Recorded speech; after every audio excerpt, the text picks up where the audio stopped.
Hello there.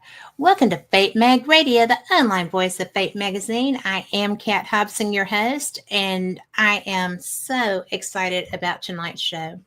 It's been years since I've spoken with this guest, and I don't really know why. He's one of the more interesting people in the paranormal field. He has a great attitude, great skills. Um, he's all about really inclusivity and helping people understand the paranormal.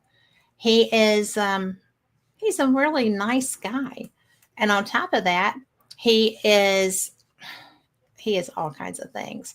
But he is the host of Boogeyman Radio, the producer at Haunting History, filmmaker, and this is where we got connected years ago into the light and exploration of the Spook Light Phenomenon.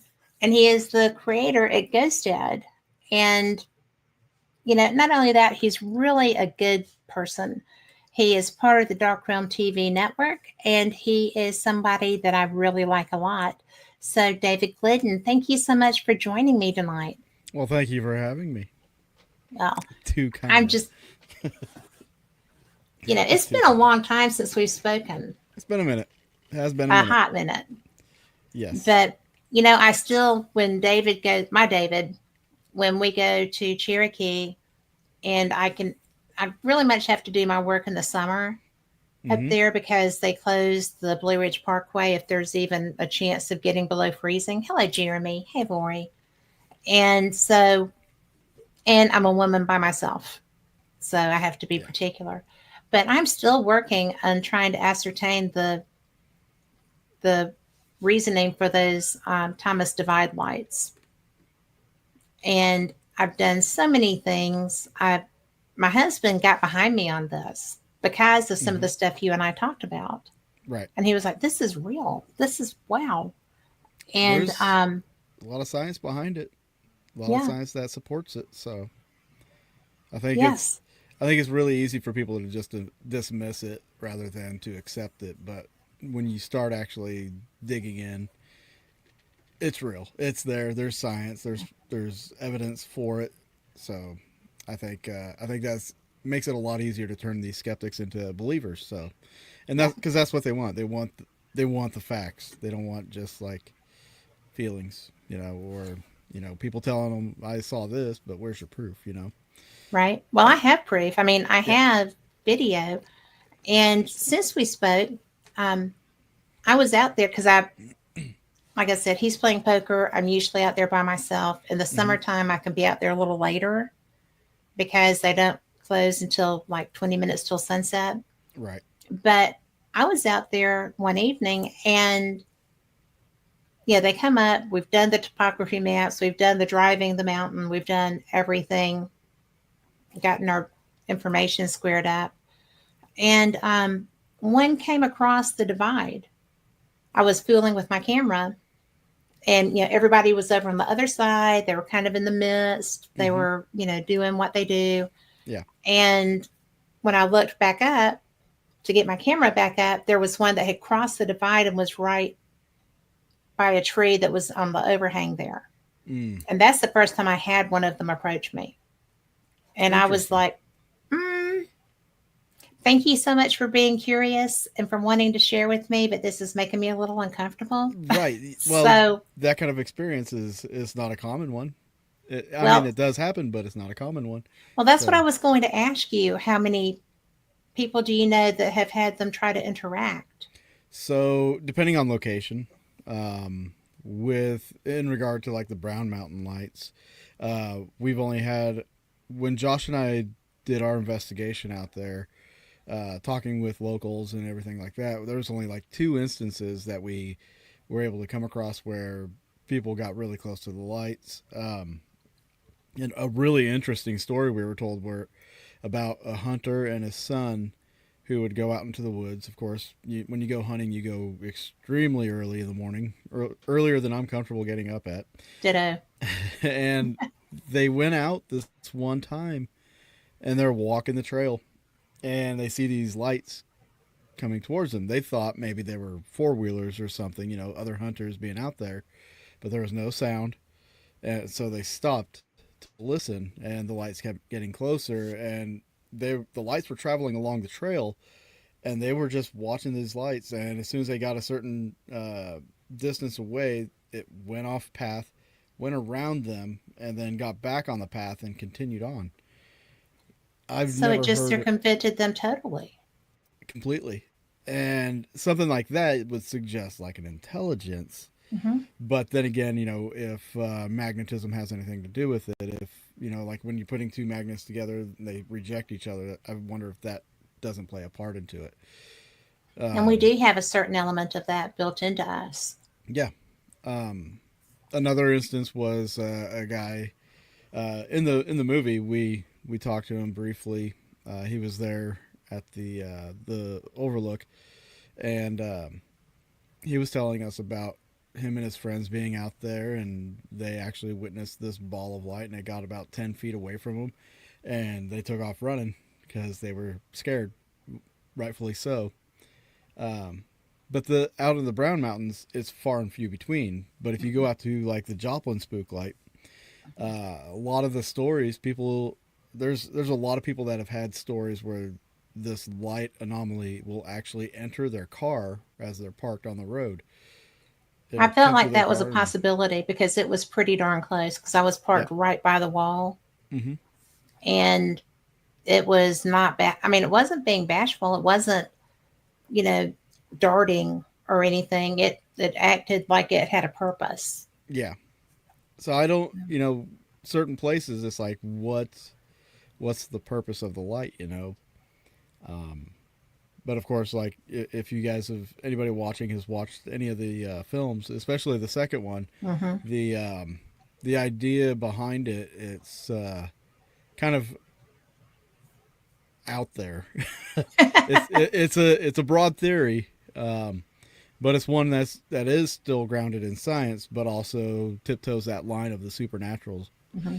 Everybody wants it to be a supernatural thing, Yeah. and it can be to an extent. Some of it's going to be, ghosts. Some of it could be, UFOs or Bigfoot or whatever. But it does toe the line between supernatural and scientific. Well, I used to be frustrated because David was so protective about that. Mm-hmm. And I was driving up there one night and there was a sow boar with like oodles of babies. And I'm like, Oh oh, yeah. no, I will not be getting out of my No. car tonight. No. But I done at night anyway because yeah, flying solo. Yeah. Bad things But happen at night. the most interesting thing to me was the fact that a when I go down, because I always check in at the ranger station before I go up It's a good because I idea. want somebody to know Yes. that's where I am in case they need a search party the next morning or something. But it's so funny because one of the rangers, who's obviously they're all locals, but she was like, well, that's really rare to get activity there. And I was like, well, I don't find that to be true. And she said, Hmm. my children have been, 18 to 25, right? My children have been going up there so often, just, and they're locals Yeah. and nothing ever happens. And I said, well, maybe they should ask them. Yeah. It's all about So, approach. so the locals really believe in this. This is a real thing for them, Mm-hmm. right? But they're not getting the activity. Yeah. It also really depends on exactly how much they're going out there too. Because some people will say, "Oh yeah, I've been out there." They've only been out there once, and they probably were out there for 30 minutes and got bored and left. But Well, she made it sound like they were really seeking this contact. hmm, So I don't know. yeah, But she was like, well, there's no way you're doing that. And I'm like, I have video. You want to see it? yeah, you she's know? probably like, "Yes, of course I Yes, do." she did. And then But she's gonna go home and tell her kids, be like, "Look, you guys aren't doing it right. you need to hang out with this chick. you need it. You need it." I got her advice. I wrote it down. I wrote everything down for you. Here you go. Now do what she says. But Yeah, it was fun though, because at least she wasn't blowing me off. yeah. That was You cool. know, that's always fun though when Yeah. people they sit there. Oh, there's nothing. You're like, really? Because I've seen it. Tell me there's nothing when I've seen it. Okay. Yeah. Well, and I really do have video. Mm-hmm. So, that one, in fact, you can hear me on the video with the one that came over Mm-hmm. because I'm like, no. Hello, no. Well, your Because, response was better than mine. well, there might have been a little editing there. Oh, okay. Not a lot. Mine sounded. I sounded ridiculous when I seen the lights out at the Brown Mountains. If you Brown remember Mountain's that. different. If you remember that vine of the double rainbow guy where you're like, Yeah. oh, double rainbow, oh my god. Oh yeah, I was that guy, but with the lights. I felt dumb afterwards. But I had to leave it in there. I had to leave it in the movie. Well, yeah. Because it's a real reaction. Exactly. I was in awe. Like, it is awe inspiring. But I don't know that I would have been as calm about being approached by the Brown Mountain Lights. There's too much history with that. Well, yeah. There's a lot of history. It's not good. No. But on one hand, if you want to go with a spiritual approach, I mean, the history's not good with it. But if you go into an approach of, say, that whole area, there's a lot of UFO sightings, a lot of Bigfoot sightings as well. Yeah. If you want to go in the UFO approach, what you're saying wouldn't be a UFO based off of my research. It wouldn't. Based off of my research, I don't think that these things are spiritual exactly. Not to say that some orbs aren't, but like with the Brown Mountains and like Joplin and stuff like that, I don't think they're spiritual at all. I do believe that it is basically plasma being left behind from interdimensional travel. We talk about spirits, potentially being interdimensional. We talk about UFOs traveling from light years away. They're not going to just drive a straight line and avoid every asteroid or planet that comes across going light speed. They're going to open up wormholes. They're going to, take the short route. And some people believe that Sasquatch is an interdimensional being. In fact, quantum theorists have speculated that we are capable of changing our environment with our mind. We just haven't been able to do that. I know there's people that are like... I bet you're working on that, though, because I know you. Freemasonry's got this... somebody had mentioned this to me. There's a thing in Freemasonry where they believe that you can change things with your mind. And I was told about a guy in Kansas City at the Masonic Lodge up there. He was part of the group for like, I want to say 30 years or more. But almost every day he would sit for an hour in one spot, stare at a block in the building, trying to turn it into gold. Well, if you're going to spend an hour, you might as well do that, right? Yeah. I mean, how much is an hour worth to you? I guess it's weight in gold. Definitely a block of gold.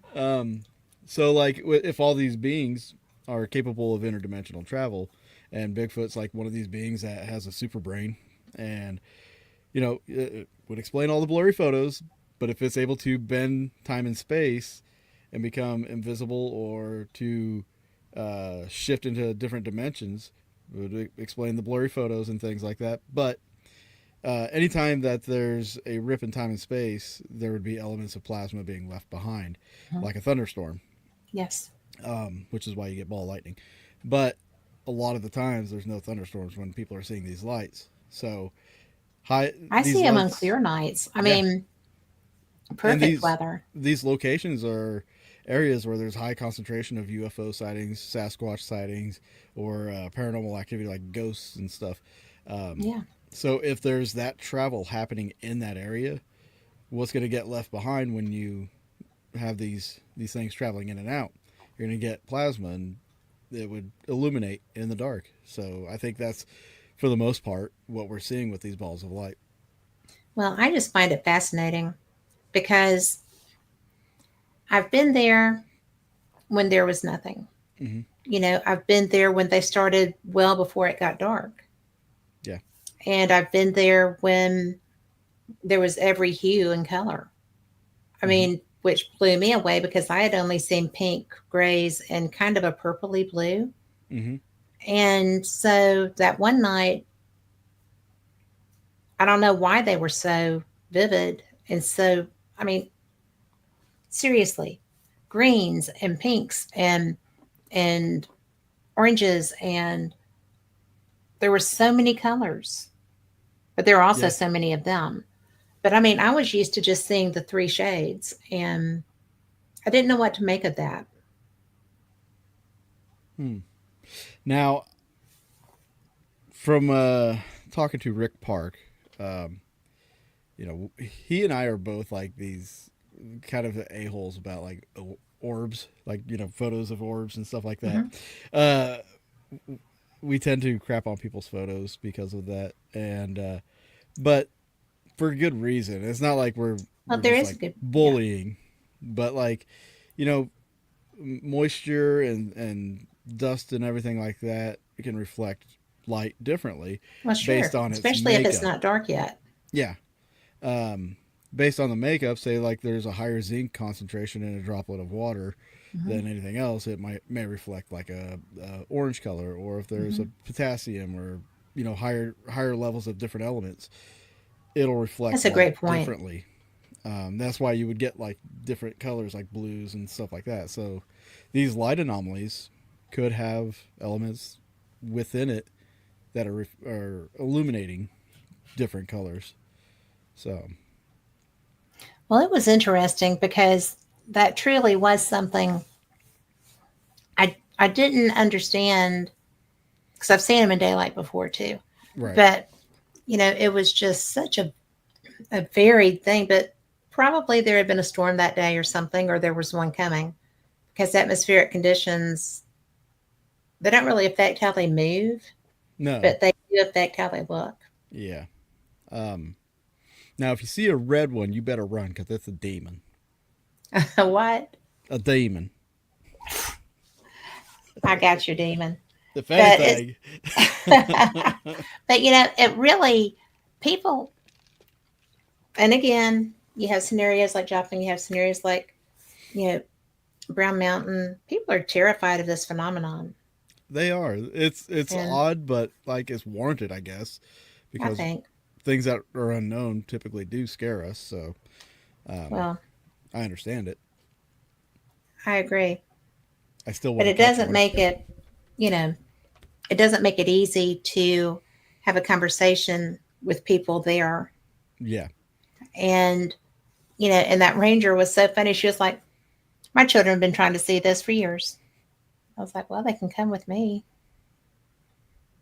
Yeah. I mean, Have some I'm company. That here. way, if there's a mountain lion or a bear, you can push them towards it. You walk away. I run. Yes. Yeah, that was before I broke my knee. I'm not quite as fast as I was before. I would need a diversion. There you go. Just So, hurt but somebody and knock so, them down. so what is your favorite thing that you're working on right this red hot minute? Oh, this red hot minute. Um, I had started a new YouTube channel called Ghosted. Hmm. Um, so like for years I did haunting history, and I felt like it was time for a change. Um, the team, the initial team that I had whenever I started that, it just slowly dissipated. People people's lives change and move on and things like that. So I was still investigating. I still am investigating, and I still like putting stuff out, putting video work together, and things like that. I'm a glutton for punishment, apparently. I would So say. I, towards the end of this last year, I was like, you know what I think would be kind of cool is to, like, with haunting history, we tried to educate about the history of the locations. I was like, I just want to educate about the paranormal in general. Uh, and then I got the idea of like starting up a brand new YouTube channel, starting from scratch, just to see, personal goal really, how big I can build that channel in a year. Um, and then, I can vlog my own experiences and my own investigations where I'm solo, and not always solo, but most of the time I'll be Yeah. solo. Just kind of not necessarily my life in the paranormal, but just the stuff I do. But share the information that I'm going through, like some of the research that I'm doing, some of the experiments I'm doing. Some of this is getting featured in some of these videos. I do a tour called the Midwest Mystery Tour, in which I conduct experiments with the guests. And I really thought it was a good time to start putting that kind of information out there, what I'm doing, why I'm doing it. And maybe, people that are active in the paranormal community who want to try new things, which I think everybody wants to try new things. We're just kind of stuck in this tunnel of like, well, we've learned this and we've learned this from, watching TV and watching the shows and stuff. But a lot of people are like, where do we go from there? And well, experimentation. Well, that's when the play starts. Yeah. Yeah. Yeah. Experimentation. It's a creativity, in a sense. Not everybody's going to be able to find something that, I'm trying to think of the best way to put this, unlocks their mind to come up with these new ideas of ways of interacting or trying to get results from an experiment. So like one of the experiments I've got, actually, I'll talk about an old experiment that I started doing a long time ago. And it was funny because Ghost Adventures started doing it. They did it a couple times. And I had to call my buddy Justin about it. So Justin is pretty cool about stuff like that. Many years ago, we started doing what we call the phone-in EVP session. And basically what that was is somebody that's not at the location would call on our cell phone. We'd put them on speakerphone. We'd set the speakerphone or the phone in a room with a digital recorder, and we would leave. We would leave the building. That way their voice is the only one coming through. And the reason we really started doing that is because when we're there doing EVP sessions, we're speaking in an acoustic frequency, whereas coming through a phone signal, you're speaking in electronic signals. Right. And we were just kind of seeing like, maybe this will work. Maybe they'll interact. I don't know how many stories you've heard about people moving into a house and the phone rings and then they realize, oh, we don't have the phone hooked up yet. Yes. Like ghosts like phones. Okay. They do like phones. I have a story about that when you get through. It's funny. So we started doing this experiment and we started having success with it. We actually, I would say about 60% of the time that we did this, we were picking up things like the person on the phone would hear stuff come over the phone. The recorder in the room would pick up stuff that's in the room. The recorder would also pick up stuff that's coming over the phone that the caller doesn't hear, but like you can tell it's coming through the phone. It was interesting stuff that was happening when we did this. And then fast forward about, I don't know, maybe 8 to 10 years, and there was an episode of Ghost Adventures where they did this, and I just died laughing. And I had to call up Justin Spurrier because he was the equipment manager at the time, and I was like, "You're sharing my ideas, aren't you?" Giving him a little bit of a ribbing. I'm trying to keep it clean here for you. I got it though. I'm pretty sure what I would have said. Yeah, so. I wasn't mad. I was just giving him a ribbing, but it was funny to see that the experiment get that far. But then it just kind of died out. We started trying different things, and now I'm more focused on frequencies.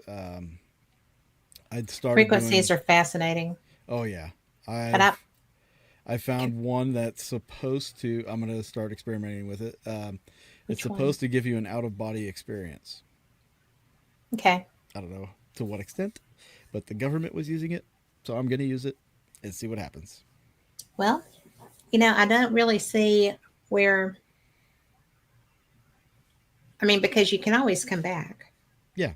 So. And if you don't believe in it, then I mean, you're not going to focus on it and freak out. Yeah. So. But can I share something with you? Absolutely. Because I find it interesting. I was supposed. Have you been to the old Paulding Jail in Ohio? Mm-mm. Okay. No. somebody who is another one of the best researchers I've ever known in my entire life. Dots the I's, crosses the T's, innovative thinking, owns a haunted location, has interaction with spirits that are there, believe there's some dimensional things going on there. And she was having my friend Rick McCollum for an event. Hmm. And I was supposed to go meet all my friends up there. And I got hurt. I couldn't go. Okay. So I'm just like, no. Well, while they were there, I just called, you know, Hmm. cell phone, chat. Usually the phones won't work if you're in the jail cells. But when every time I go to the jail physically, I always go to the first cell block because that's where I had my first truly major paranormal experience that was off the chain. And I pissed them off. But Oops. they let me know. But we came to an understanding. But and every time I go right there, and I'm always like, "Hey guys, how are you? It's Kat. I'm back. I just wanted to say that thanks for letting me come. Looking forward to our visit." Right. So they were downstairs, and I had called to see what they were doing. I didn't know what they were doing, and so they were like, "Oh, well, we're doing this and we're doing that," and I was like, "Oh, well." Hey guys, it's Kat. I just wanted to tell y'all, hey, these are my friends, and make sure that they behave, and I'm sure they're going to be interested in you like I am because I've told them all about you. Da da da da da. And they started getting so much interaction, and Hmm. away from away from his cell phone, everything else was going off. You know, Yeah. and I was just like, I'm on the phone. Yeah. you know, that's gonna that's going to do stuff, but it wasn't like my voice creating it. It was Right. separate from my voice. And I thought, that's pretty cool. Yeah. But anyway, that place, if you ever have a chance to investigate there, it is like 17 miles from the Fort Wayne airport. So getting there is not a Oh, problem. wait. Which And jail is this? the old Paulding Jail, Paulding, Paulding, Write that and down it's in Paulding, Ohio. because I am going to be in Ohio this next month. Oh my gosh. Well, the owner's name is Shelly Robertson. I'll message you all the details. Yeah. But Please do. the jail, I think, is on Facebook. Shelly Robertson is on. Shelly Burke Robertson is on Facebook, and um, it is amazing. So And I will be. I will actually be investigating a jail in Ohio. Come this Friday, I start a really, 2 week road trip for Ghosted, in which the goal is to investigate 12 locations in 14 days. oh wow, that's ambitious. Oh yeah. Or everybody that's investigated knows like about the paranormal hangover. Hmm. And that's just after like one investigation. This is just pure brutality on my own psyche. Um, so that's part of why I'm doing it. I usually do experiments on other people, but this time it's kind of on me. Yeah. And I've never been one to do protections and things like that, or worry about bringing something back with me because I've I may have brought stuff back with me, but it doesn't bother me. Right. In the 20 years I've been doing this, like I don't think I've ever had any issues really with myself, in regards to bringing anything back or being attacked or anything like that. So, um, my my thought process on this was, when you're investigating that much, being around spiritual energy that much in a short period of time, do you experience more? Also, getting so worn out and tired and everything, will I experience more then? And will it be easier for them to communicate with me? Because my guards would be, in essence, weakened. After you do this, I want to have a conversation with you. Okay. because I was in Scotland for almost 3 weeks. Mm-hmm. We went to so many locations that I wasn't always sure what town I was in when I went to bed at night. Okay. Yeah. And, because some night, when we were in Inverness, we had a base Mm-hmm. for a few nights. And when we were in St. Andrews, we had a base for 4 nights. And when we were doing stuff, Right. but we were investigating almost all the time. Mm-hmm. And we went to iconic locations. Yeah. And I know that you're going to be open. Mm-hmm. Okay. But be careful of how open, because when you start getting tired like that, and I'm not an experiential medium. Okay. Right. That's not my color tea, not my bag. And I had 2 experiences where I was struck in different ways in 2 locations. And they hurt. Hmm. I mean, they really physically hurt. And so when you start getting tired like that, just be aware. I mean, because neither one of them killed me, obviously. Right. One of them I still have residual pain from, which I find very odd. Hmm. But, and I'll tell you about them after you do this. Okay. But just make sure that you're aware that when you do start getting that strung out, that activity senses vulnerability. Right. And so am I so glad I had those experiences, except for that last one that's still with me? Yeah, I am. And, but it was, there is a vulnerability that comes with Oh yeah. being that stretched out. And I'm gonna be alone, so Yeah, that will make it.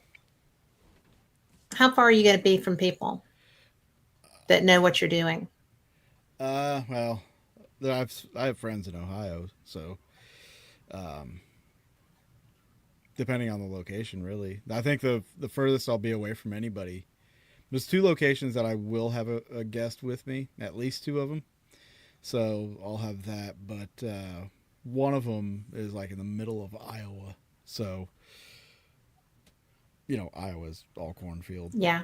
So Well, I've never been there, but I've heard that you can watch your dog run away for hours. yes, So unless he runs into the corn, then it's just lost. yeah. But outside of being in the middle of Iowa, Ohio, I've got, I want to say, 5 locations that I'm doing there.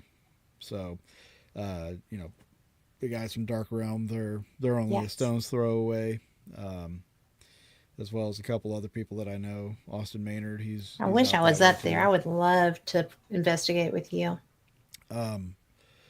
I after this trip, I'm probably gonna take a little time off from investigating, and then I'm gonna be kicking it into gear and doing the Midwest Mystery Tour. So I'm gonna That'll be be looking fun. for new places to do.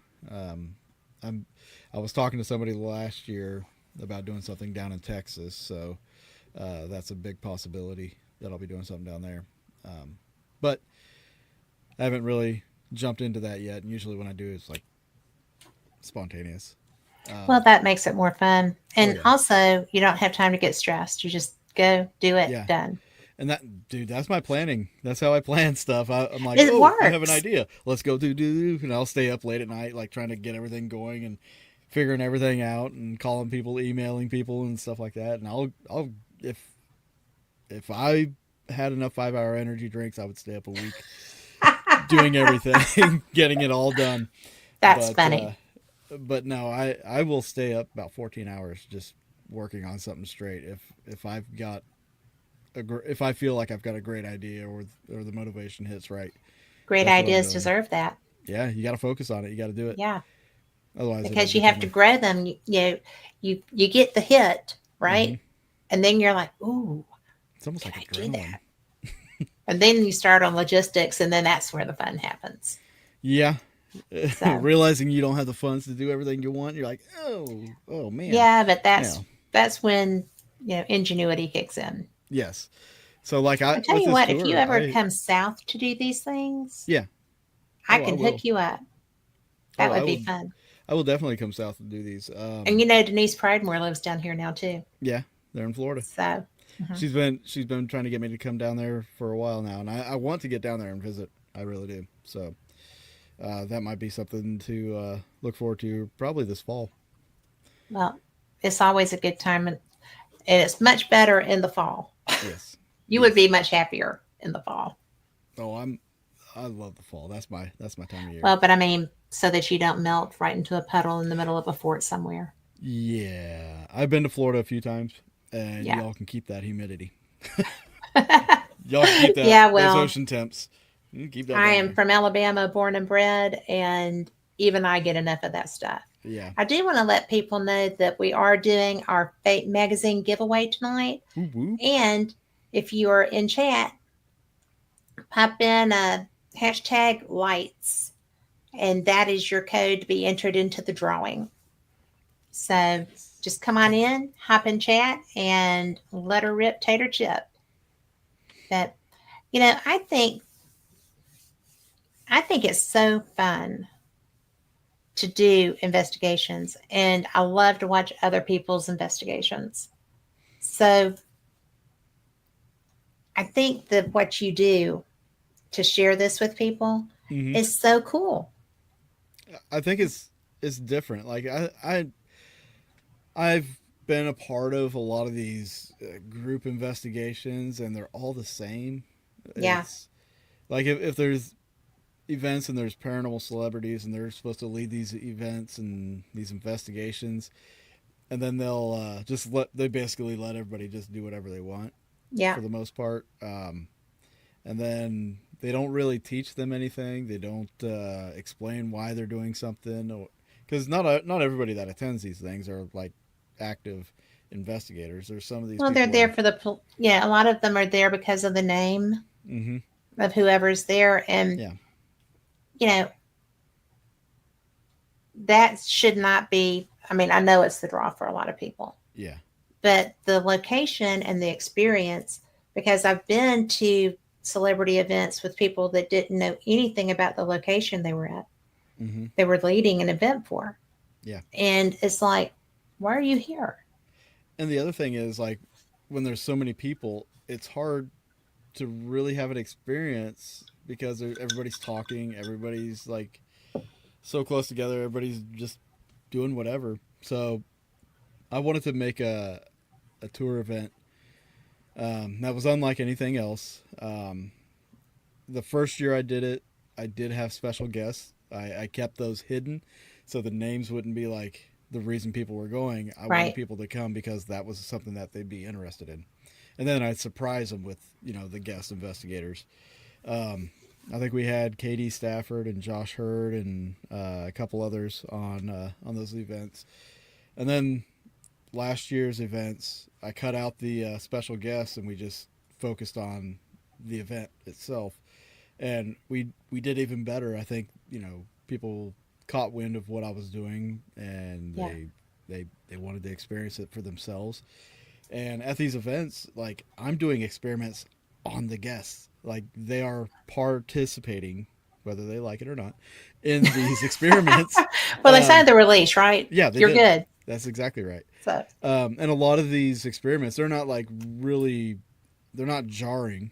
right. There's no, I would want to say physical. There is a little bit of physicality. So like last year, I based all the experiments I expect. Can't talk. I based all the experiments off of fear, and Really? the best one. So I did one at a place called Carpenter's Mortuary. I did a couple episodes on this, a two-part episode for Haunting History, and I brought Justin Spurrier out there with his son, and we had a lot of stuff happen.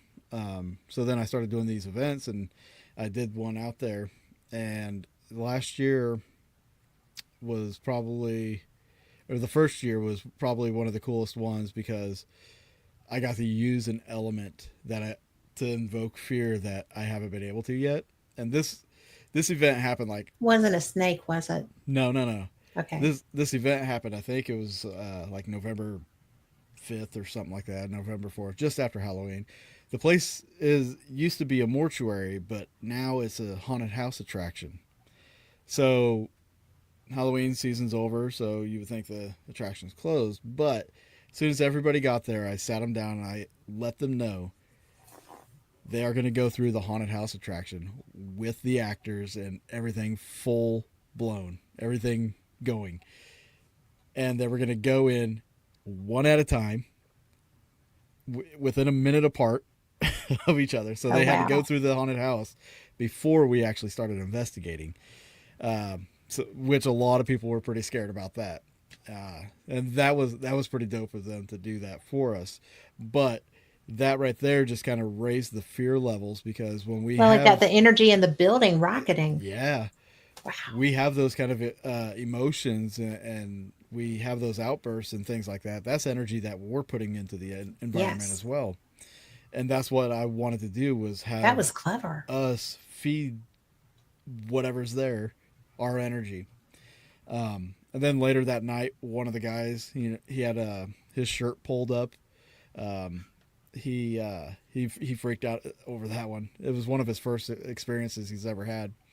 We did another experiment where it was a dual Estes session. Hmm. We had my lapel mics, my wireless mics, hooked up to one single speaker, and we would put two people on opposite sides of the building under the Estes session at the same time, and then everybody would be in another room asking the questions, and we would get Ooh, responses from both people. So that was pretty fun, and we'd rotate that's everybody cool. out. You know, everybody got to participate in that. But the second year we went back to Carpenter's, one of our guests, her name's Jessica. She had been going to some of the events, some of the other locations, so she was kind of familiar with what I do and stuff. And I put her through one of my well-known experiments, which I call it the sensory overload. Mm. I came up with this one during the time that people were just fascinated with the sensory deprivation thing. Right. Blindfold and putting on noise canceling headphones and stuff like that. I was like, well, everybody's doing this. What if we just like bombard your senses and see what you experience? So, what I did, I first started this with Josh Hurd at Malvern Manor. Put him in the Shadow Man hallway. For about 5 hours, I pumped charged ions into the atmosphere down this hallway. We closed it off and I've got what I call the ion cannon. It's this thing right here. Right. See inside it a little bit. It's copper tubing. It's all electrical, but it's got a fan on the back that blows everything out. Oh, okay. Well, that's cool. But we pump in all this energy into the environment in that central location. And then I took Josh in there. I set a chair down in the middle of the hallway, and I told him to sit in that chair. I turned on a strobe light. I turned on pink noise. Oh my gosh. And then I left him alone in there for 20 minutes.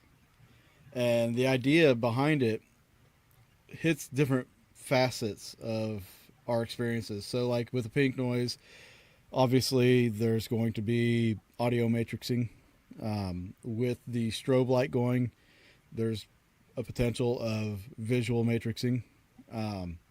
With the ions, the physiological effects that ions will have on the human body could range from just paranoia or whatever.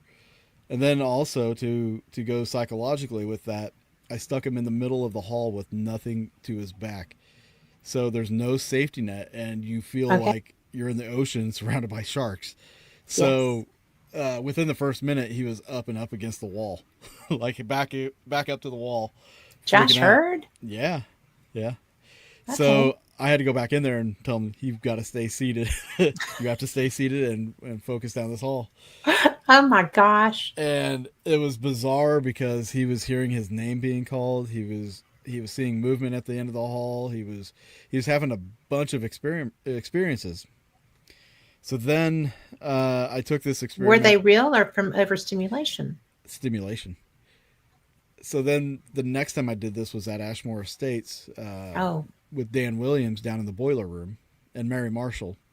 Dan had a pretty interesting experience down there where he felt like something was playing with his hair. He felt like cold breeze going over him, and then he saw a shadow in the other room. It was interesting, and then he also heard like orchestral music. Very peculiar. that is And very then, peculiar for there. so like fast forwarding to the tour, I started doing this. I did this at the Thomas Building in Kansas, and I did this on five people down in the basement, one at a time, and four of the five people saw a figure down in the basement. Three of the four saw and described the same figure. They don't talk after their sessions or anything. It's all the information is gathered at the end. But for three out of the five to experience the same figure in the same location, That's it was fascinating. mind blowing. So then I did this at Carpenter's Mortuary with this girl Jessica, who she would tell me that like she doesn't know if like maybe she has a guard that's up, and because she doesn't experience anything. And so I put her through this, but instead of using like pink or white noise, I actually used a frequency, a resonating tone. The frequency I used, I want to say it's 456 or 458. Both But I are used powerful. but I used that frequency while she was doing this, and she felt like she had some kind of experience, but she wasn't sure. But later that night, she started experiencing things. We had a door shut on her group. They were just sitting there and the door shut. A bunch of EMF and lights lighting up on all their gadgets and stuff. But ever since that night, she's had a flood of experiences. And it seems like I unlocked something in her mind Yeah. doing this to where she's now capable of That's why we use experiencing the frequency, paranormal. though. Yeah. I mean, for healing, for Mm-hmm. opening ourselves. I mean, frequencies has a lot Yeah. of capabilities. Oh yeah. So, how cool is that? Oh, it gets some of these experiments get really bizarre. Share some Recent, more. I love rec- bizarre. recently, I started doing this on the last tour. I'm probably going to continue this, and maybe broaden it a little bit. But like I said, I've been messing with frequencies, and Right? I was curious about that 456 frequency. And I read this thing about, obviously, not obviously, I guess to some people, you're familiar with like a forever mirror, Yes. where you have a mirror on one side and they reflect back and forth and just creates Yes. like this. The reflections go on. Yeah, yeah. So I years ago I was reading about that and how people think that those are portals and that creates a portal or something like that. And then I want to say about a year and a half ago I read something about people using frequencies to vibrate mirrors, and supposedly that creates a portal. So I wanted to try this and use forever mirrors or just a mirror to create a portal with frequency. And I did this experiment with some people where low light have the frequency going. They sit in front of this mirror and just gaze into a mirror for about 15 minutes. I didn't want to drag it out too long for people. The first time I did this, I used three different frequencies, but on that 456, when people would stare into a mirror, they would see their face morph. They would see things change. They would see things move in front of them or in the mirror. And so the 456 kind of got it start from that. But I did this around Halloween with KY3 News, investigated the Titanic Museum in Branson, Missouri.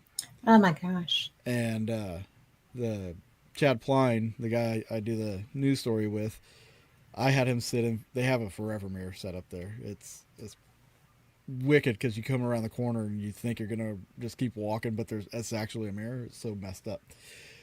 So anyway, sat him in front of the mirror, and I sat down in front of the mirror to do this on the other side. And his experience was he was seeing his face basically just melt away. It was crazy. I'm sure he thought so. Yeah, Wow. oh yeah, he was tripping out over it a little bit. Sounds like literally. The Flashback Central. The experiences I had, it was weird. Because I was using my peripherals to make sure, watch my surroundings in the mirror. And one of the oddest things I'd seen was like this shadow cross over and darken my body out. Didn't darken any of the my surroundings or nothing. Just my outline of my body and everything in it blacked out. And it's like it crossed. Interesting. And then I started seeing this face of a man who had like a goatee, not a beard, just a goatee, very bushy mustache, bushy eyebrows to go with it, like gray eyes. Like he almost reminded me of like a Civil War captain, what you would expect with that kind of those features. But I started seeing this face morph into mine and everything, and it was just bizarre. So, his face was morphing into yours. Like my face was morphing into that face, like it was becoming that face. That's how it showed up. So it was really bizarre to experience that. But that again, that's still a relatively new experiment that I've been doing, and something I want to continue and build upon that. I also tried doing a thing at 118 hertz recently with a group of people before the investigation started. It's a calming frequency. Mm-hmm. Normally I do stuff with fear or try to elicit your emotion and your energy and everything, but this time I wanted to see what happened if we all just sat in a room with this calming frequency and just try to relax and then go investigate, put ourselves in a good headspace when we go out there. One cool thing about that frequency though is when you have that playing, and usually it's pretty loud, if you have negative or traumatic things going on that you can't stop thinking about, play this frequency. Play it for about 10 minutes. You will not be able to think about whatever's troubling you. And what number is that? 118. It's like you can acknowledge it, but to verbalize and describe what's going on. To be stuck in. Yeah, you basically hit this fog, and you can't think about it. It's so weird and bizarre. So it's so cool. That's something I even showed the people during that experiment. I was like, guys, try this. It was like the second time I ran it. I did it once at home when I read about it, and I was like, I'm going to try this, and I couldn't think of stuff. So I was like, I'm going to do this with them. But again, I come across a new frequency I want to try that is said to elicit an out-of-body experience. So I might try this on this tour at one of the locations. We'll see how it goes. I'm documenting everything. We'll be filming all these locations. It's going to be filmed for Dark Realm TV as well as the Ghosted YouTube channel. Well, I tell you, that's one of my favorite things about the Dark Realm TV, right? Is that there's so much of this nature there. Oh, yeah. This is one of the most, and I mean, I'm so excited to be part of it. And because of being with people like you and everyone else, and it's just like, there's so much information, and it's a negligible subscription. It's what, $4.99? Yeah. For your subscription, and it's Amazon and Roku. Yeah, the cheapest thing I've subscribed to is like Discovery Plus, and that's $9 a month. Yeah, so $4.99 for like a paranormal channel where you get everything paranormal. I mean, Everything. that's all I pay for, like Discovery Plus for, is all the paranormal stuff on there. But there's nothing new. There's not There's anything new, nothing. but we are. Yeah. I mean, So, we have so much innovative stuff on our network. and here's another thing I like about the network is it's not a bunch of people trying to be scary or spooky. We're that all by ourselves. You know, like, We don't have to try. I don't want to No, dog seriously. other streaming platforms or anything. You know, I'm going to say them. I'm going to say their name because I'm known for calling people out.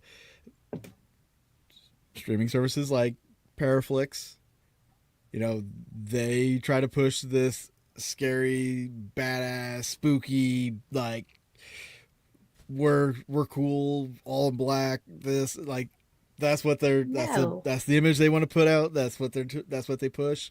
That's so cliche. It is. It's very cliche. Whereas with Dark Realm, you can be yourself. Be your quirky I self. mean, I've got Be aliens funny. in my room here. Yes. You know, I mean, and Buddhist tapestries and, you know, Tree of Life. We are so diverse. And I'm a jam up ghost hunter. There you go. You know, but Yeah. and I love to watch other jam up ghost hunters. But it's so cool to be part of something that's not locked in a box. Yeah. You don't have to mean- be fake here. Yeah. Did I just say that? Maybe I did. We're going to hell. Maybe I did. Nothing wrong with speaking a little truth left or right. Mm-hmm. But yeah, but that is what's so cool. You know, it's really when I found out that you were part of Dark Realm, I was so excited because I know your work because I've followed you for so long. Mhm. And if we were anywhere that I could get close to your investigations, I'd be investigating with you all the time. And it's one of my favorite things about this network is that I'm learning about people I didn't already know about. Mm-hmm. And I'm turning friends onto them. Yes. You know, it's just it's a different way to present the paranormal because, you know, we do have shows that are a little darker, but nothing is put on. Right. Nobody is trying to, you know, do gotchas or fake stuff or, you know, it's a Real good investigating. environment for the paranormal. Yeah. I guess is what I'm trying to say. I think people are finally starting to figure out, you know, and I want to credit like YouTube channels like Beardo Gets Scared, Mythos, the Side Eye Yes. Guy, like the debunkers that are out there that are, you know, calling out the BS that's on YouTube right now. And even some of the network shows, like they're calling them out, showing how they're faking stuff and doing all this dumb stuff. And this is a real thing. You don't have to fake. Exactly. You can still be interesting without faking. Well, Believe it or you're not. more interesting without faking because I'd much rather have my reputation Yeah. Same here. and have a experience where there was nothing to share Mm-hmm. and say, you- you know what, this is what happens sometimes. And as far as, so I do have to admit and put this out there too, because I am a creator, that even if it's boring, like if nothing is happening, you can still spin it just enough to keep it entertaining.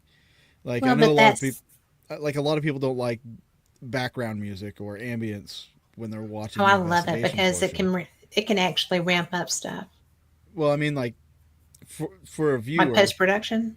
yeah, yeah. Okay, So like for a viewer watching, like if you're just watching and it's all just the camera audio and there's no background music and there's nothing going on, yeah. it gets flat.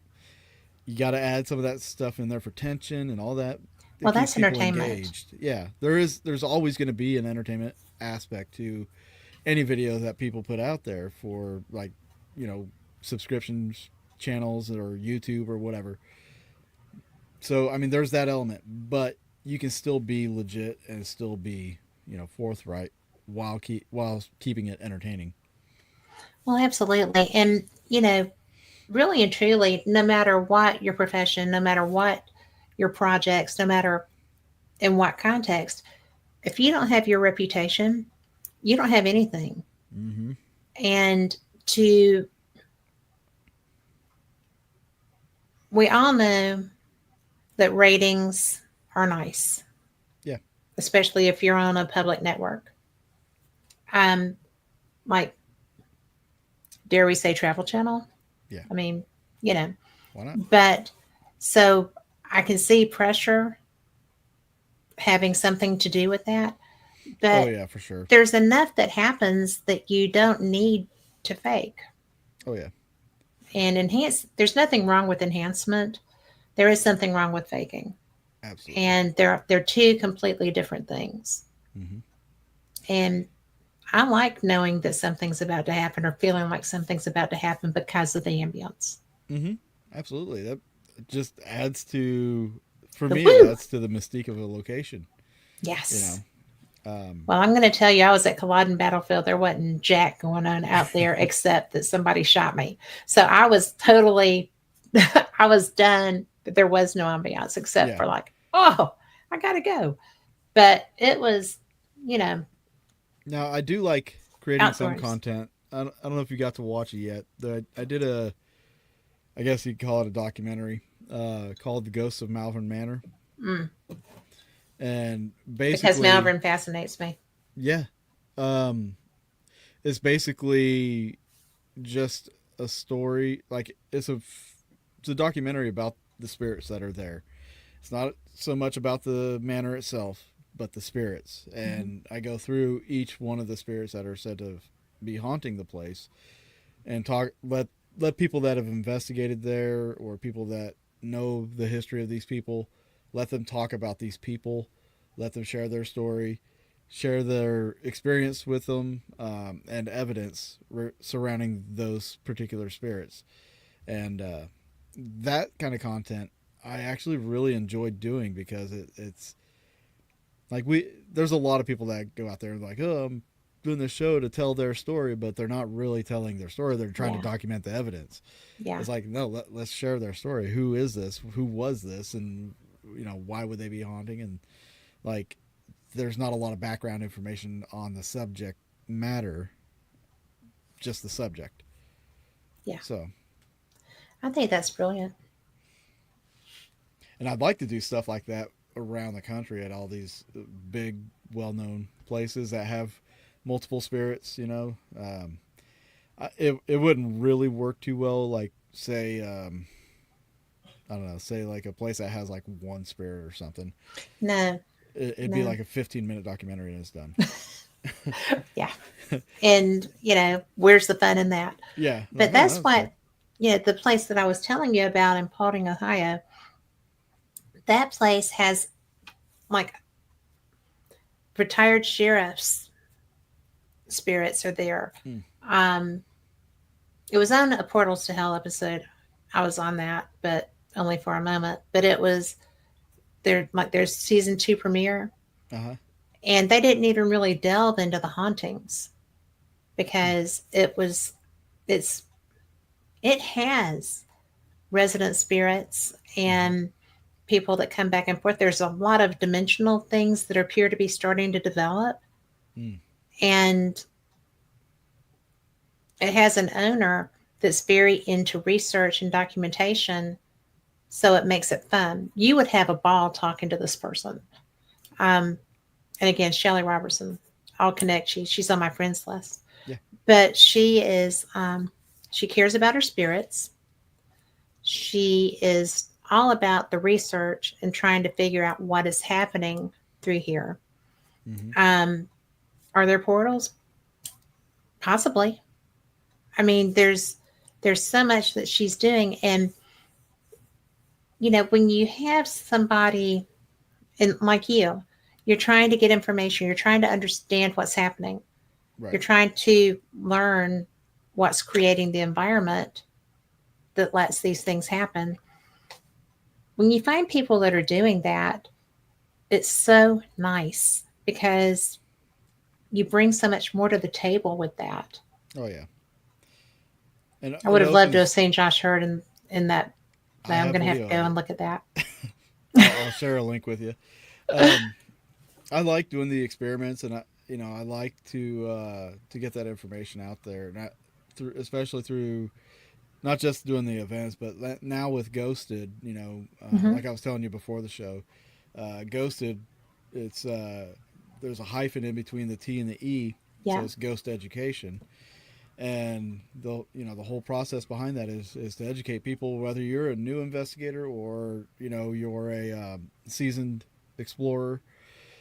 There's going to be something in there that might entice you, or something you didn't know or didn't think about, and then you can go about trying it and seeing how it works for you. Or and it could be like a piece of equipment, or it could be a method, or it could be a theory, it could be anything. But there's going to be a lot of information that comes through on that channel. Like I said, I just started it. We are, I think, about 80 subscribers. Well, I think it's very cool. And I will be subscribed. So Yes. there's that. Good. 80. Number 80. Right there. We're at 79. So There we'll you be at go. 80. You That'll put just us hit at it. 80. But I think it's so fun because I've done my show for 10 years. Mm-hmm. I paranormal experience. I've done faith for like 5. And so I've never really focused on pushing it Right. because I when I was with another network, it was always promoted. And so I didn't really learn how to do that because I didn't have to. And so now I'm just kind of like, but I always talk to all these way cool people like you. Yeah. And it's so much fun because I've learned so much. And so that's what I try to bring to my listeners too is the opportunity to get to learn what you're doing in the field, to learn, well, look at these experiments. We have to go check this out. And I Yes. really consider myself more of an expediter than, because I'm a researcher in my own right, but my shows aren't about me. Yeah. So I try to bring other people forward so that, hey, I learned something new because you Mm-hmm. can bet your bottom dollar I'm going to be implementing things that I'm picking up from my guests on my investigations, right? Right. And my listeners do that too. And it's so much fun And I to, I like it when they get involved, like in the comments yes, and stuff like that. That to me, that's one of the best feelings of like saying like my video got through to somebody. It's like seeing them comment, "Oh, at this point I heard this," or "At this I heard this," or "Saw this." I'm like, "Okay, so you guys are actually paying attention." So and yeah, that gets me like excited to do more. But I will say, in regard to content and stuff, there for a long time, you know, uh, a lot of people were very vocal about there being a change in the paranormal content, changing it, like, because everything was the same. Everything that was coming across on Discovery and Travel and all that, it was all the same. All the shows were the same same. location, same equipment, same Same techniques, same everything. investigators. Yeah. And at that time I had created a series, a show, called Paranormal Studies, that literally, had it gotten picked up, would have rocked the foundation of Yes. the paranormal reality, genre. Just because it was so authentic, so real, and you know, it would, I guess, in a way, kind of expose all these other shows for what they are, Yeah. and of course, nobody wanted to pick it up. Go figure, right? Shame, shame, shame. Um, and I tried twice to get it put out there, and film like try to film a pilot for on 2 different occasions, and the ideas behind it were, I think, were fantastic. One was exploring the psychology behind investigating, and another one, just it was exploring the sensory deprivation, but with a twist, having a psychic medium doing remote viewing at the same time during all these sensory deprivation sessions. And that's when I caught like the best piece of evidence I've ever caught, the best audio piece. I caught it out of Malvern. But and that was done with Richard Rose. Rest in peace, Richard. May he, wonderful man. In fact, I don't know if you've seen this. I'm trying to think which video it was. It was one of my last videos on the Haunting History channel. I did an investigation at Malvern. I have a recording of Rick doing an EVP session at Malvern. Right. So I played one recorder and recorded with another recorder and let Rick do an EVP session there in Malvern Manor and put part of it on the episode, kind of a tribute thing. And I've talked to his mom about doing this little thing where I wanted to cut up his audio and take him asking questions and right. Just arrange an audio file so he can go and investigate with me all the time. That would be so cool. She loved the idea. But he actually He's a good investigator. Oh yeah. As well as a good human. He got some activity out of that video. Yeah. Got some responses or footsteps and things like that. It was pretty interesting. So that's something I'm going to do more of in regard to Richard down the road too.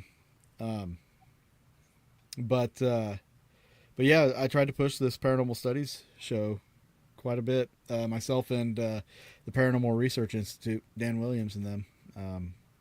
We tried to push it.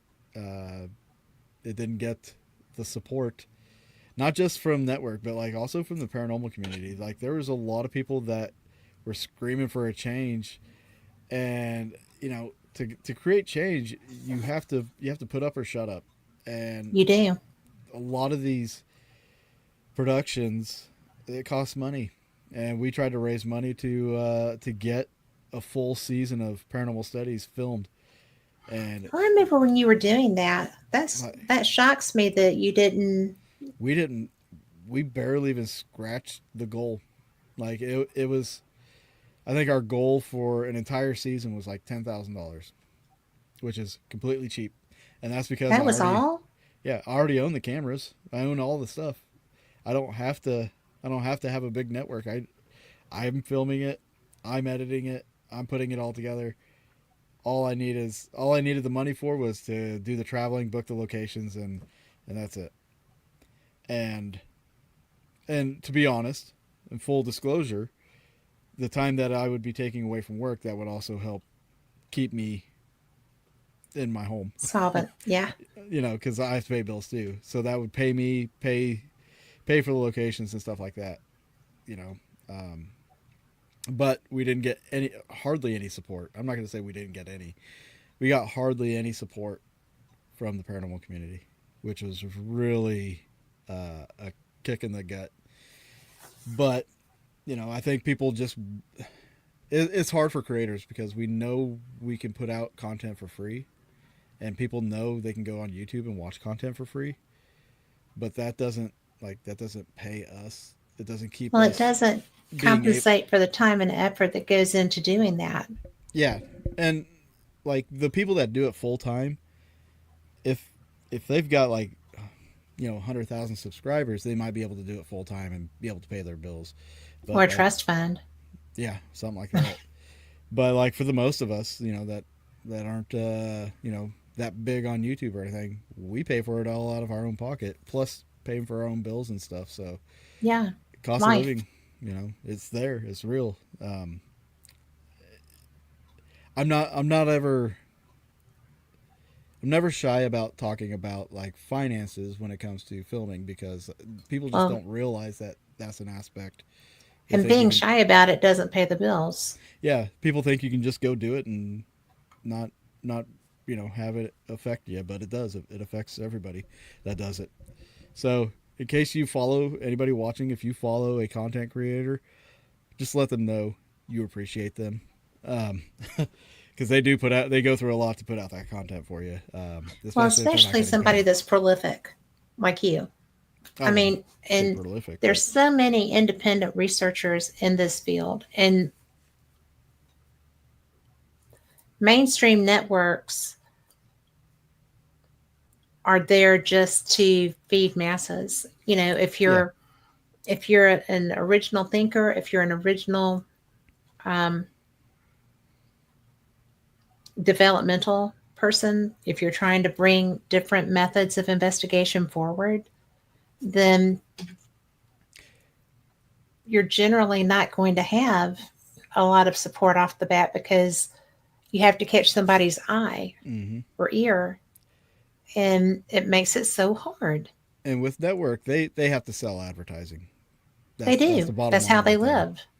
So if the show's not drawing the advertisers, the companies that pay for advertisements, then they usually cut the show. It's not just about viewership. It's about how much revenue they get. That's why I don't like network TV. Plus, they want you to, fake crap. We were talking about faking And stuff. they do want you to fake crap. I couldn't.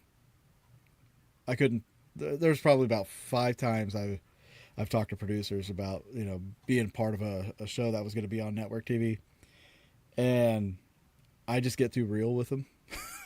They don't like that. Their loss. Yeah, no, I mean I straight out tell them that I'm not faking anything. I'm not going to overreact. If you catch any kind of reaction from me, it's going to be 100% natural.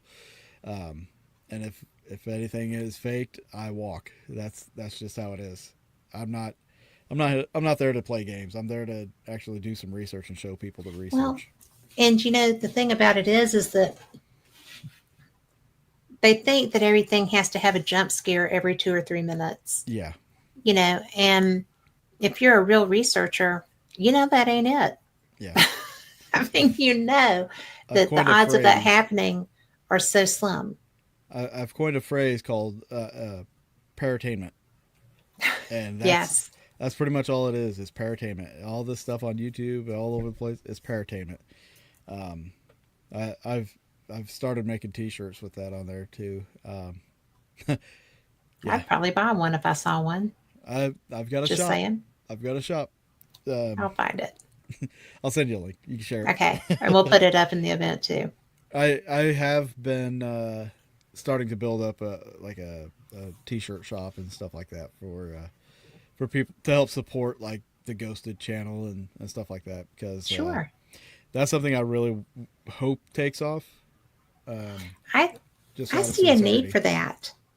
Yeah, I really see a need for that, because whether it's an experiencer, a researcher, somebody that's a little afraid of what might be happening, around them, there's so many different ways that you can go with the ghost ed.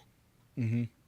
There's and I'll throw this out there for anybody that is experienced, and I want to put out videos on there that aren't just about me giving tips and stuff like that.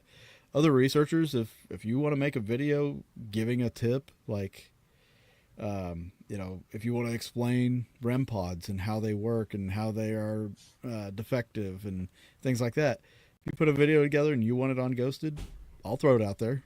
It's not something that's gonna centrally revolve around me. I'd like to get other groups and people together on that and get that kind of information out there, because it's a community. It's a paranormal community. We're a collective. Let's act like it. Well, absolutely. And, that's one of my favorite things is being at a con somewhere mm-hmm. and running into someone that I haven't met yet. Right? Yeah. And like if somebody has a shirt, or if somebody has you're wearing Dark Realm, I need a Dark Realm hat. They're actually pretty fire. Huh? I like it. They're pretty I like fire. it too. I like it. I love it. But it's I have found people just because they were sporting their brand. Mm-hmm. And I stopped the guy in the hallway and said, "What is that?" And he was like, "Brrr." I was like, "Here's my card. Come on my show." And so Yeah. I made a great friend, learned all about, different ways of doing research, and just because open to it. So fun stuff. Had a little interruption. Sorry. Oh, I don't care.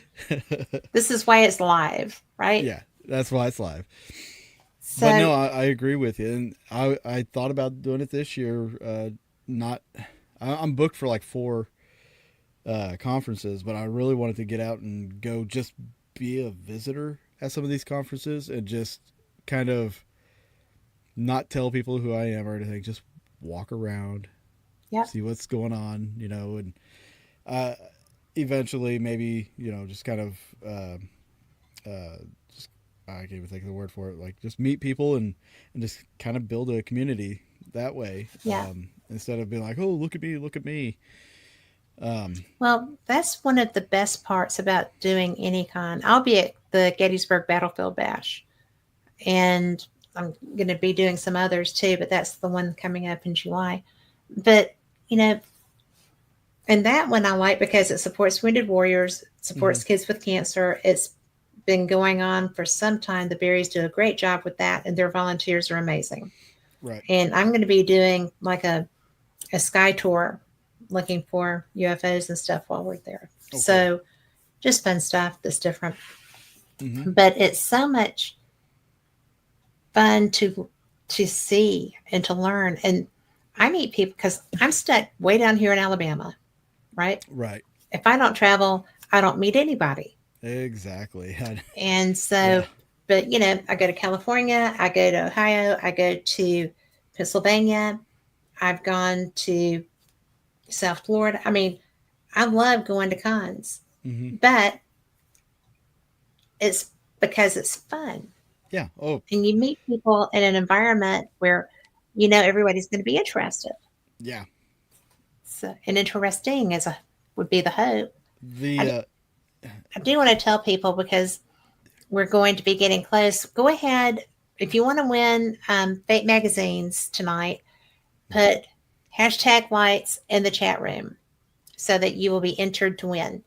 So hashtag lights in chat. Just pop it in there. But I think that I did not know anybody was interested in lights besides me until I saw you. mm-hmm.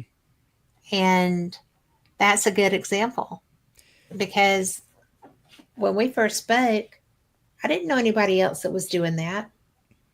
There really wasn't, and Yeah. there kind of still isn't. Like, there's been shows that have done like an episode or Just an something on them. episode, though. It's a big topic. Yeah, but like, there's not a lot of research going into it. There's not a lot of eyes It's really not sexy. jumping on the subject. I mean, you could treat it like I think it's sexy. Expedition Bigfoot. We call it Expedition Light. Um, but the funny thing was, like, with conferences, in regard to conferences, real quick, one of the most interesting guys I've met in a long time, I met him at a conference, and it was funny because myself and the PRI, the Paranormal Research Institute, we were all speaking Yeah. there, and he lived in Kansas City. This is where the event happened, was in Kansas City. He taught parapsychology at the University of Kansas City, Lawrence, Kansas, um, for I want to say like 10 years back in the 80s. But he just happened to hear about this event that was going on not too far from his home, so he showed up and he actually sat and listened to like my presentation, Dan Williams, and we're all just like standing around outside, just chit chatting during the conference, and he comes out there and he's like, starts talking us up, and he's like, I did, to be honest with you, I didn't know what to expect. I figured it would be all like the hoopla and crap that's on TV, but when I heard you guys speak and you guys were talking about science and doing like these actual research and methods and things like that, he's like, Go figure. it made him excited again to get back into research, and he did. He ended up joining the PRI,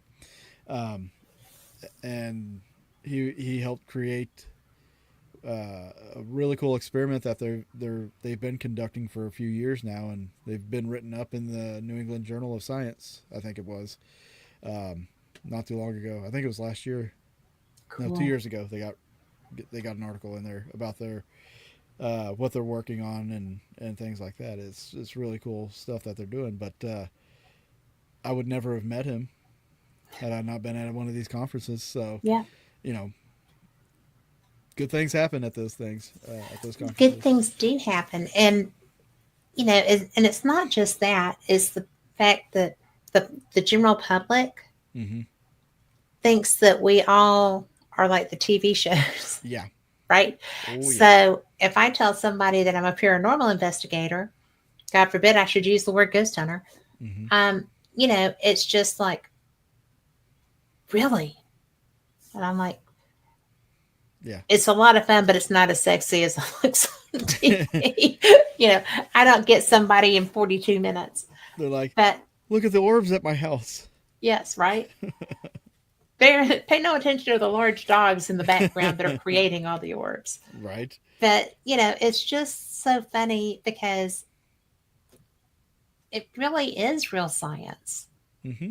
And, I started years ago working with a friend of mine I'm more woo as far as my abilities go, but I'm very analytical. Mm-hmm. And then he is Joe rocket science, da, Yeah. da, da, da, da, Factual and all the period. Yeah. Lloyd Yes. Auerbach student, right? And so, me too, but I do bring a little woo to Professor Paranormal, right? Right. So Find a happy medium. there is a happy medium. It would be me, but it's so much fun because we started this paranormal study. Uh-huh. And so he was working on getting his psychology degree so that the credentials would be there. I'm a paralegal.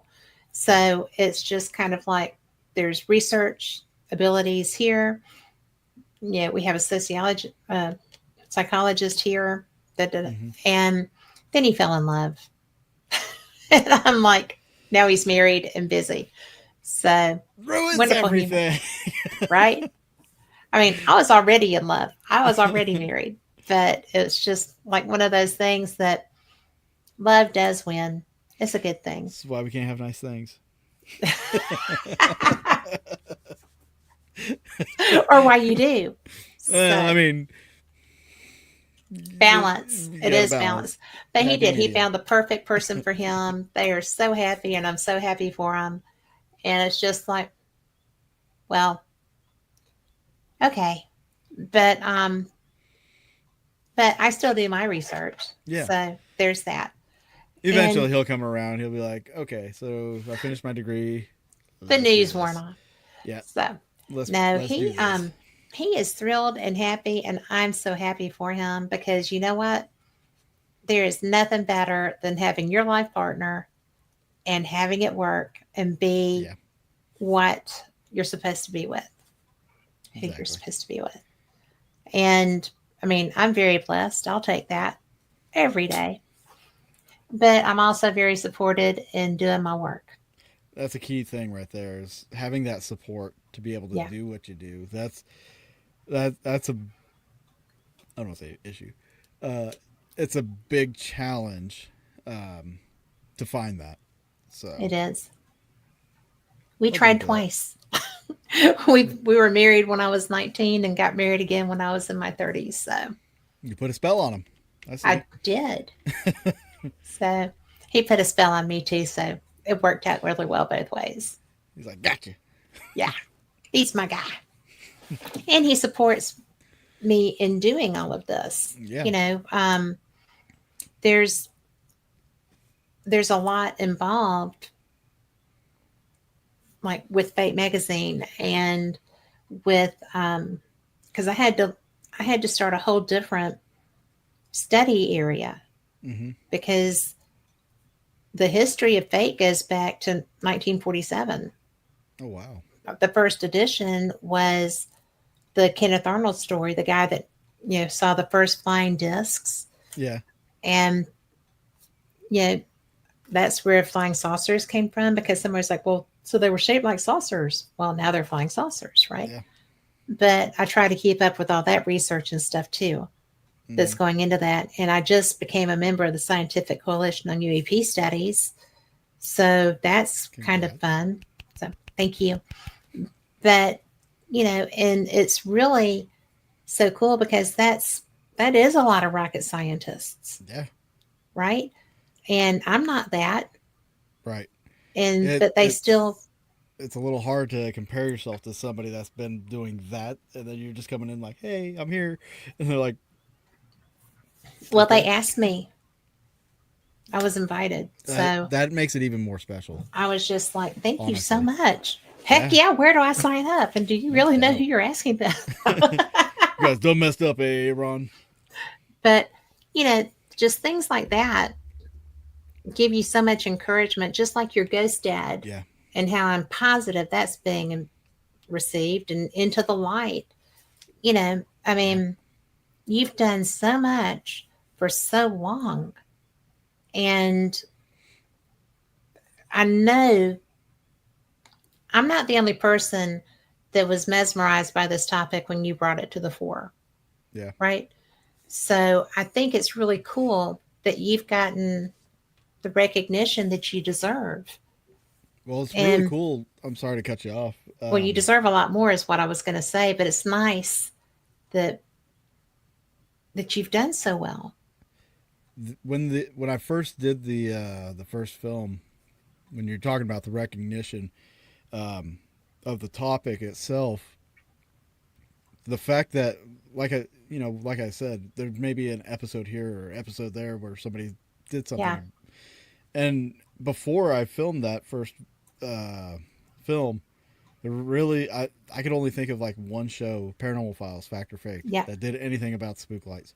absolutely. Um, but after we filmed the film, we did our premiere in Hmm. Joplin, Missouri, and this is where I got humbled. We nearly sold out the theater the 2 nights that we premiered it. Yeah, I did not expect that. really? I did not, I would honestly. totally expect that with As a what you local brought. as a local filmmaker, just like nobody around here really knows who I am.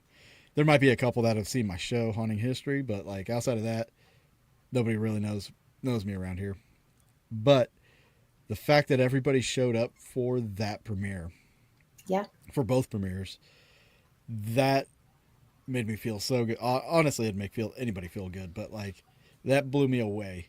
And it when I say it humbled me, like it humbled me to an extent of like I don't know, like my expectations. Like it made me think that it brought up my morale and everything, and as far as filming and the reason why I did it and the steps I did to take to go do this, because I'm not gonna lie to you, I quit my job to go film that. I quit, straight up quit, and went and filmed it in like 3 weeks, put it together, and then did wow. that. To know what I did to get to that point, that humbled me. That made me feel so good, because that now, that set the tone for like other films, other projects and stuff. I know what it takes. I know what I got to do. Like it brought me down to earth. I'm not taking it for granted. Like that's how a good thing can humble somebody, and instead of just building them up and making them have a big head about it. Like, because most people do. I'm not gonna lie. A lot of people get a big head if they have that kind of success right off the gate. That just showed me what I needed to do to be able to do that, and now I can follow that blueprint. So yeah, Well, and it's brilliant because you said knowing what you need to do to be able to do it, hmm right? That's a big deal because a lot of people go into that with, I don't know what they think. You know, yeah, this is going to be a cakewalk. I'm just going to take a handy cam and walk around all day. hmm And then obviously everything will be perfect and I won't need to post edit and I won't, and yeah, there is an awful lot other than the interest, other than the time, and obviously money oh yeah, that goes into doing this. And people don't understand what all you have to put into things to bring the information that you share. And as far as the filmmaking goes, like I made a lot of mistakes. I know that, but You it's were a learning learning. yeah, exactly. It's a learning experience. The second film came out a lot better. You know, that's how the process is, and I wouldn't have no. I knew that going into it. That was part of the whole preparation. There's a YouTube channel called Film Riot that I followed, still follow, but they're just a bunch. They started off as just a bunch of guys that like to make films and stuff like that, and they do it on the cheap, show you how to DIY stuff and all this, and then of course as they got bigger and bigger, they'll take these little subjects and they'll put out videos, and all their videos and stuff kind of built me up to having this understanding of, okay, so this will probably happen. I'm going to experience this, writer's block, and you know, I'm going to have bad angles. I'm going to have sections Yeah. of the film that I want to keep in, but I can't because of time, and you got to cut it out whether it hurts or not. Like, it got to do it. Yeah. There's a lot of stuff like that would totally wreck people, but like if you know this going into it, like it's not so bad. So I got to credit them a lot. Yeah. Film Riot, That's check them handy out. though. Yes, And say it again. Film Riot. So, any of you aspiring cinematographers, Yeah, check them out. absolutely. I think So, they got over 1 million subs now, so they're doing all right. they got great content.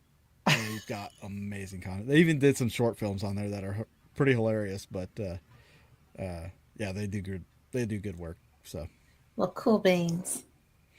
Well, what are you working on now? um, just basically, I'm just getting ready. This Thursday, well, this Friday, I head out to the first location on this 2 week trip. So I'm really just kind of getting ready for that. I did release a video last week of a location I investigated recently. I put out. I'm breaking it into two parts. I put out the first part, and I'm hoping to have the second part finished this week before I leave. So there's some content coming out again, and then I'll probably vlog a little bit, do some live streaming while I'm out on the road. It's gonna be lonely for 2 weeks, so I'll be live quite a bit, probably while I'm driving, just talking to people. But yeah, just mainly filming that, getting that all squared away, and then I do want to say also, even though I'm filming this stuff for the Ghosted YouTube channel as well as Dark Realm, Hmm. there's going to be differences in between what you see. I have to explain this to people sometimes. So, like, the YouTube channel is more of the vlog style for me. Right. I don't want it to be super fancy or anything like that and cinematic.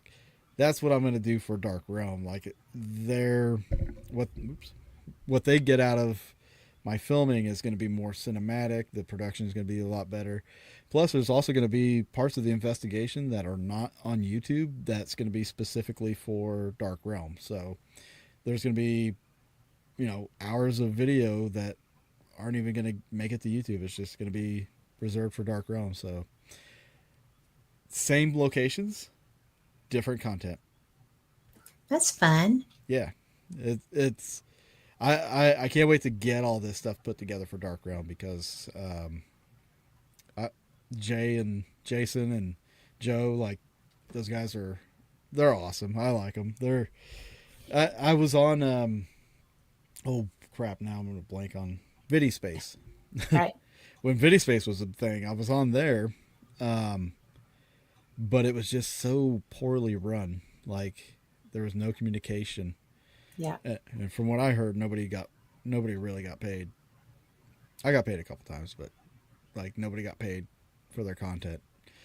The only reason I got any any payment was because I harassed her to pay me.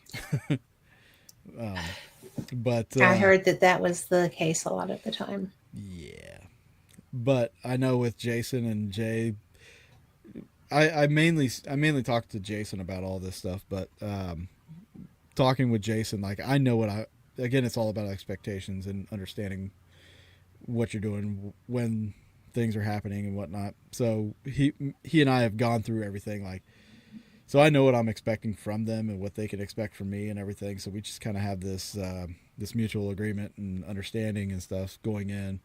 So they're being really patient with me on content. I did put the Ghost of Malvern on their streaming service. So if anybody wants to check that out, if you have Dark Realm TV, go check that out. It's a really good video. If you don't have Dark Realm TV, what's wrong with you? Go get it. Yeah, It's good stuff. So yeah, they're getting exclusive content now from me.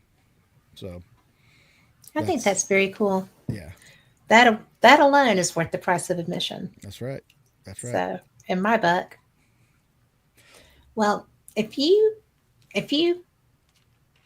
were a what if guy, Mm-hmm. you're not really a what if guy. Mm-hmm. Yeah, I know. But When it comes to football, I am. well, there's that. Right? What if we had the? Oh yeah. Yeah. But what is your ultimate goal? What would be your dream gig for your work? What do you want to achieve that you haven't yet? Ooh. That's a pretty broad stroke still. Because I have I have so many interests that I want to do things before I get too old to where I can't do them, like bucket list stuff. So a lot of people don't know I'm a musician. I play guitar. I played guitar for 27 years. Played drums for 25 years. So I've always wanted to go and record an album, and that's something I thought about doing this year, but I've got some other things in line yet before I can go do that. I also want to do a feature film, not like a documentary or anything, but an actual film. I've got the concept already mapped out and everything for that. It'll Paranormal? it'll probably be a short film, horror. I know everybody that jumps into the horror genre, they always want to just do gore and stuff. Not me. Psychological is so much more scary. I like to blend things, psychological horror, gore, or psychological and suspense, thriller, stuff like that. I want to make something really, really scary. So that's something else that's on my bucket list is do a feature film, if not a short film, something I can enter into film contests and things like that. I think that would just be fun. But after this year, building up Ghosted, I want to see how that builds. But after this year, I'll probably start working towards recording an album or something. That'll probably be next. What genre would your album be? Metal. That does not surprise me. Yes. I've been working on my growls and screams, so. Are you a good screamer? You have to protect for that. It depends on your taste, really. But you do have to take care of the chords for that. Yes. I mean, there's technique and there's different ways to do it to not damage your vocal cords. So yes. I'm still learning on that. I think I've got an aspect of it. I can do higher notes with it, but I've been singing for a while, like doing karaoke and stuff. I usually do like Disturbed, right? That genre, System of a Down, Alice in Chains, stuff like that. Some of the heavier stuff for karaoke, heavier. Yeah. But musically, it's gonna be heavy. Mixed with there's gonna be blends of genres because I've played blues, I've played, I don't want to say pop rock, but on drums I'll jam to disco, jazz. But even rap. But I fun fact. What was it? I want to say about 15 years ago. I was this close to going on tour with Snoop Dogg. Really? Yep. A rap group out of Fayetteville, Arkansas. I got to know them pretty decently, or at least their producer, and he was trying to get me to go record with them in the studio. I declined, and they ended up on tour with Snoop Dogg. Why did you decline? It wasn't what I was looking for at the time. I was in a band. We were doing like party metal, Right. like Static X, Nickelback, stuff like that, and so it just wasn't. It wasn't on my radar. But yeah, he had informed me that if I had joined them in studio, I would have went on tour with them. I was like, "Oh, he didn't say nothing about that."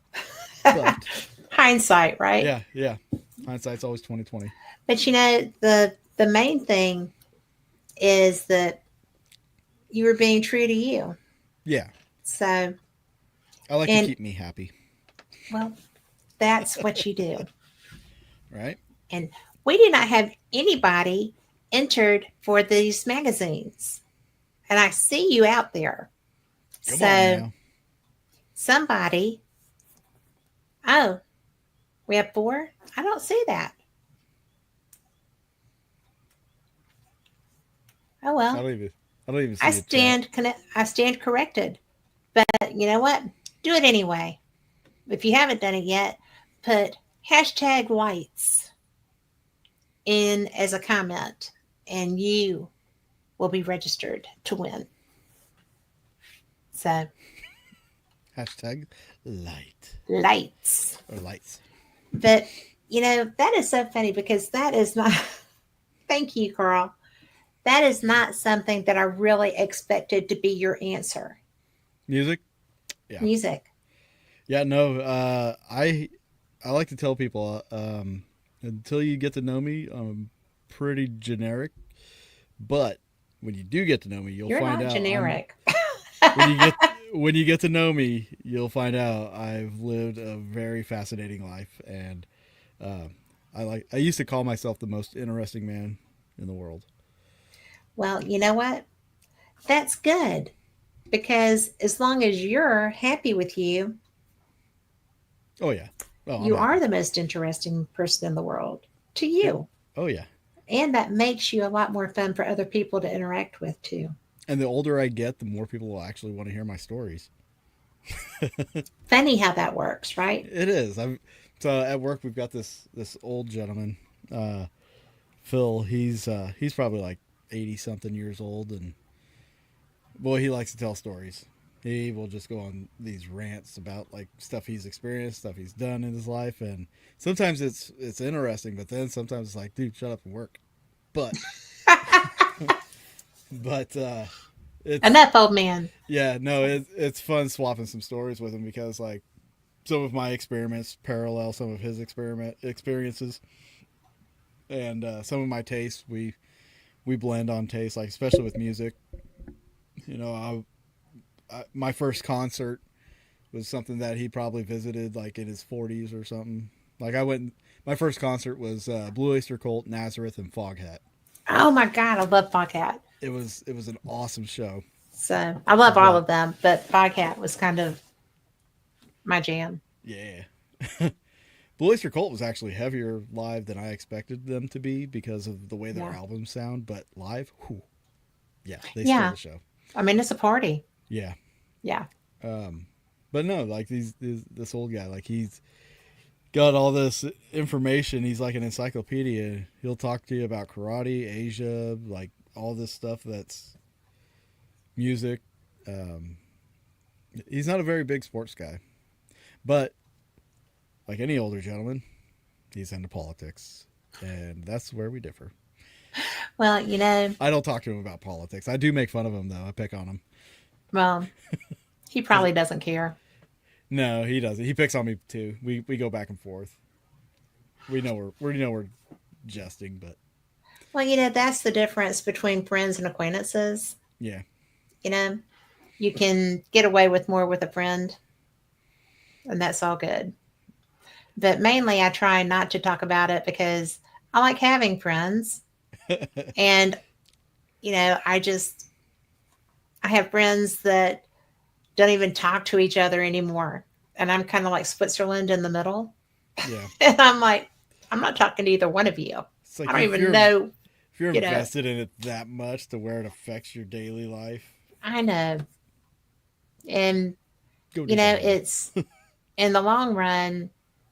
That's why we're America, Yeah, because you get to think what the hell you want to, that's right. and I do too.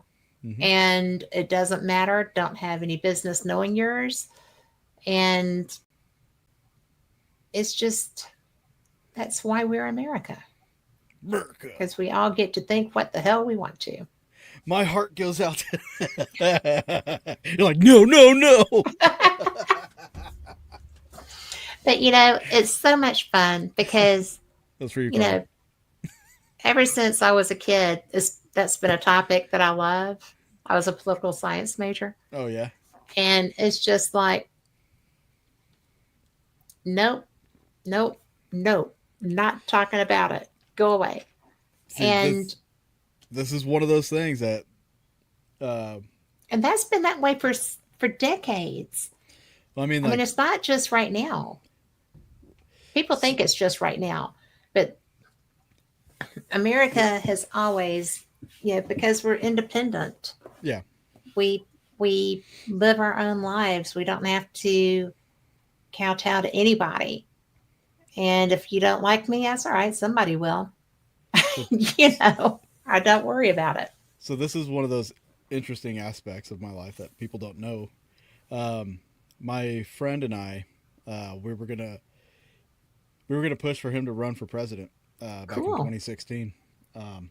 We had a campaign and everything set up. We even had the verbal backing of Ron Paul. How cool is that? Yeah. Because we were just running on the premise of America for Americans, and this is before Donald Trump make America great again. We were basically going to run on this whole idea of if you're, the premise of like if you're born in America and you're of a certain age, anybody can run for president. That Anybody guy. can, Yeah.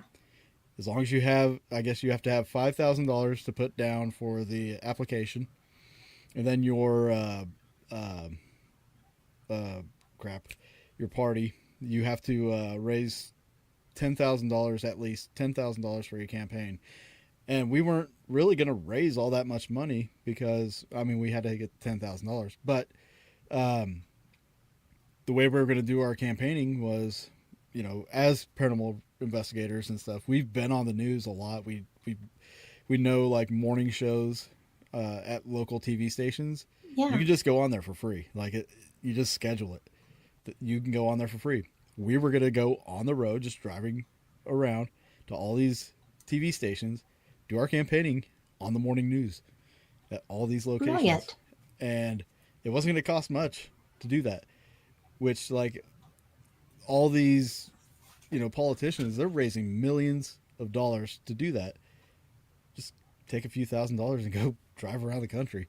Speak at some VFWs, speak at like some other venues, high schools, stuff like that, colleges, and then see Groundswell. where, yeah, it's a truest grassroots campaign that you could get. And I think it would have worked to an extent, like being an independent. Like, I mean, the media would, kind of cover you up, like the big mainstream media. They would cover that crap up. But if you're hitting the local news, they can't cover that up. No, they can't. So, and nobody would turn down a presidential candidate for an That interview. was actually already declared. Mm-hmm. That's brilliant. Yeah.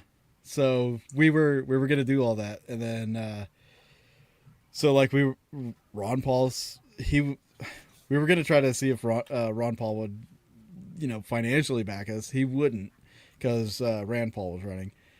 He was like, no, but I like what you guys are doing. I'll verbally back you, but I cannot financially back you because Yeah. of Rand. I was like, we're like, fine, yeah, that was cool. We can just say your name on some things like, hey, Ron Paul likes this, and we wanted to mix up the parties too, which was a cool thing. We wanted to have it be a mix of support from Democrats and Republicans, and touch on some of the. We wanted to kind of touch on the things that they don't think they have as much in common as they actually do. So we wanted to push some of that, and then also like, you know, we lean to the right, but we didn't want to push that down everybody's throat, and we wanted to kind of make it to where people had a voice. People got to vote for what they wanted instead of I'm just Either gonna, or. yeah. So that went down the tubes pretty quick. Mike backed out. My buddy Mike, he was like, it's getting tough, and he was like, I don't want to do this anymore. I'm like, we made calls, we set stuff up, man. It was cool though. It was an experience. Why do you But think he changed his mind? I don't know. I think he just same with like ghost hunting. He left ghost hunting. He was one of my founding my co-founder for my very first team back in 06. But he left that because he wanted to start a family, and I think most of it was the family issue, Mm-hmm. and probably I don't know if he wanted to be in that spotlight. So That was a tough year to be in that spotlight. Yeah, and if he did all that, the spotlight would have got bigger, Yeah. and not just on him, but also on his family and everything. Yes. So he didn't want. I don't think he wanted all that. So It's a tough gig. Mm-hmm. I mean, that is a tough gig. I don't think I would choose that. Yeah, it would have been fun, and honestly, we Well, didn't think. the campaign would have been fun. Yeah, we knew we weren't going to win, but I think our ultimate goal was to just open people's eyes and just kind of get them to stop fighting, get everybody to stop fighting, just kind of actually be able to talk about things. Wouldn't that be nice? Yeah. It'd be But so nice. but yeah, pipe dream. But yeah, that's like I said, one of those interesting things I've done. I've said it. You've done a lot of interesting things, my friend. Oh, there's more. More than this show can handle.